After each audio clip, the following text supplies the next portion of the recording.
Who are the people that love you the most in this world? So many of you would say my parents, many of you would say my wife, my husband, or my family, my close relatives, my friends, you know. But if you ask a spiritually awakened person, then the answer is maybe. So I am not doubting their intentions, their love towards you. They love you the most, right? They have the most purest of intentions towards you. They love you, they want your safety, security, everything. But what we miss nowadays is that somebody can love you only to the extent, you know, they are at their level of consciousness. Now, what do I mean by that? So, um, let me give you an example. Have you seen there are some parents who are, so protective towards their child, um, in their love, of course. They have the purest of intention. They love their children so much, but sometimes they even cut the wings of their children in the pretext of protection, in the pretext of not losing the bond and not losing the child or whatsoever. Um, Sometimes their fears go beyond, and definitely to some extent, yes, some fears are needed. I mean, fear is not needed, fear as an emotion is not needed, but sometimes you have to be, you know the outside world, we have all kinds of people, and definitely to some extent we have to take care of us, we have to take back steps. And for, I don't know, it's just so funny how Gen Z is nowadays. They feel to, if you tell them to go out of their comfort zone, what they might think of doing is maybe just skydiving. I don't know. This is not when I tell somebody, or when people say to go out of the comfort zone, it doesn't mean go skydiving. So, so some parents are saying that don't go skydiving and all that. No, I'm not talking about those examples. But sometimes parents, or even if there is, let's say, a relationship between husband and a wife, many a times they cut each other's wings. They limit them just to retain that relationship, or in the fear of losing that relationship, or in the fear of, you know or in the I'm just sorry about the camera, or in the fear of, something or the else, they limit each other. Yes, sometimes parents do that. Sometimes, um, sometimes your partner, your life partner, does that to you, and we have seen examples like that. Yes, there are people who enjoy as well. There are many people who enjoy, the feelings of possession to some extent. So, I would say that person is living so much in sleep. That person is so much asleep that somewhere he or she is liking the bondage, you know. And of course, that person is likely to bond the other person into that. And this is exactly the difference between attachment and love. Love has, if you really, if a person who is more, at a greater conscious level, he knows exactly when to give you a push, when you should take risk in your life, when you should be taking risk in your life, when you should be, when you should be taking the back step. you know to love is to have a big heart, to love is to have a brave heart, right? It doesn't mean limiting somebody, just to retain somebody, or just to retain the bond, just to really retain the relationship. No, loving means to be strong hearted, to let the other person do what they want to do, to let the other person experiment what they want to experiment, you know in the right ways, of course, and still protecting them in that zone, is what is the difference between love and attachment. So you might think that people love you, but they don't. I mean, they love you to the, I won't say they don't. I would say they love you to the extent that they are more awake. Yes, the more the level of consciousness, the more they're going to love you. That is why we say that the most beautiful and the most purest of a relationship is between a guru and his or her disciple. Because the guru knows when to give you that push. A guru knows when to, warn you and take you like, don't go, don't go. He knows exactly when to give you that nudge, that push. He even knows when to be angry at you, exactly when to be, scold you, but of course only for you. And that is why we say that the relationship between a guru and disciple is the most purest, because it is not, there is no kind of an attachment to it. The guru wants a disciple to grow and to grow, and disciple also has come there for his growth. So those are the most honest kinds of relationship, where both of you are growing, where both of you are evolving, and both of you want each other to evolve and grow. And that is the rarest kind of a relationship. Most of the people think they are in love, but trust me, only 99% people just think they are in love. It's only 1% who are really in love. If you ask a person who is more awake, I know it. I know it. There are really very few bonds which are pure, and yeah, that's it. That is exactly the difference between love and attachment.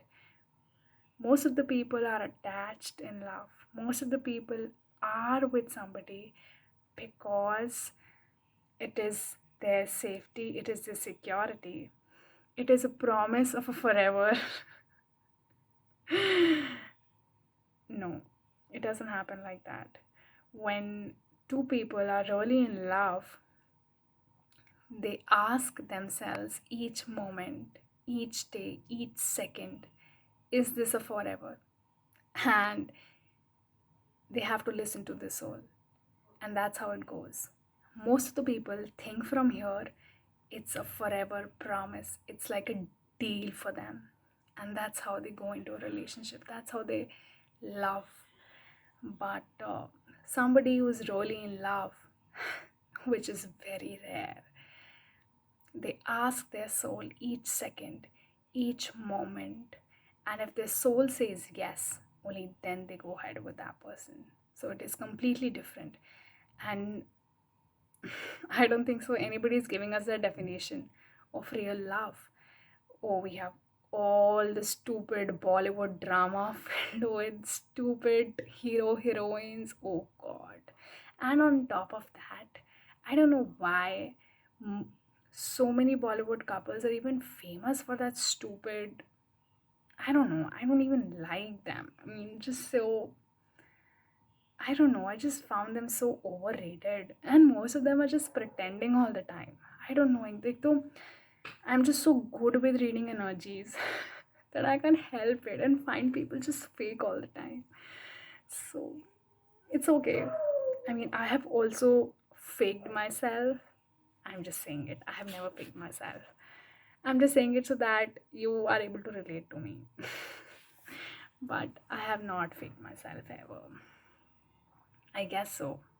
Or maybe once or twice. I don't know, like very less. I don't remember. But most of the time, I don't. At least in comparison to the people that are around. So, yeah, most of the time, people don't even know that they're faking. They're living, the problem is they're living in their bubble. The problem is they're living in their head all the time and they think that is the reality. So, sometimes it's not even their mistake, you know, sometimes it just happens. So, yeah. I don't know, it's just so weird. Everything is so weird.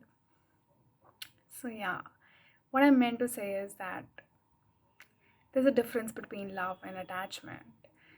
And I'm sorry. There are marriages, but little less love, you know. I know I have given such a big definition of love today, such a big, and sometimes it just seems so impossible to move there or go there. If you are in a relationship, yes, maybe you are in love. You are in love only to the extent that you think love is.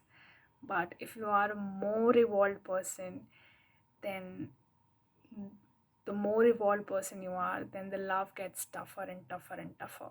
Because to love means to love means to be really brave heart, to let your child do what they want to do, you know, to trust your child, even if the society doesn't, you know, to to let your wife or let your husband do what they want to do, you know, and it's not a promise from here. It's a promise from their hearts. It's a promise from the soul. Hey, I just wanted to add one more thing. As I just finished the video, I realized a few more things that I can really add up. I mean, I can explain in more depth. So, there was this one example that was given by Acharya Prashant. So he said, he was talking about true love, and he said, like, imagine a triangle. Okay. Sorry about the camera. Okay. So he said, like, imagine a triangle. So, yeah, first, just imagine the baseline of a triangle.